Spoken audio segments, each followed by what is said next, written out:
আসসালামু আলাইকুম। তো এটি হলো পাহাড়ের ছাগল, বকরি, আরবিতে বকরি বলা হয়। তো এগুলি দেখেন গায়ের মধ্যে কত বড় বড় পশম আছে।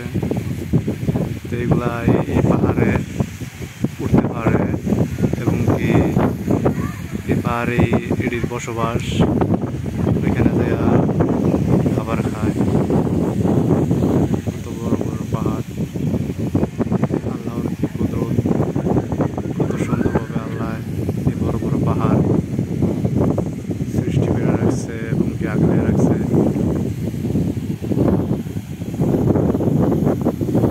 কালকে একটু বৃষ্টি হয়েছিল, না খাল তোয়ারা হট স্পিন।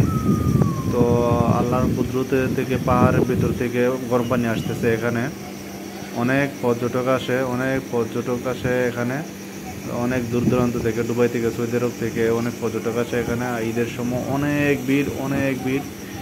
তো আমি ঈদ ছাড়া গিয়েছিলাম। তো এই যে দেখেন মেয়েগুলা এখানে গোসল করতেছে। তো এইগুলা হলো গরম পানি। তো পাহাড়ের ভিতর থেকে নিচ দিয়ে পানিগুলো আসতেছে, গরম পানি, না খালতোয়ারা। দেখেন কত পাহাড়ের ভিতর থেকে কত গরম পানি আসতেছে, যে যার মতো এনজয় করতেছে। অনেক পর্যটক আসে এখানে খেজুর বাগান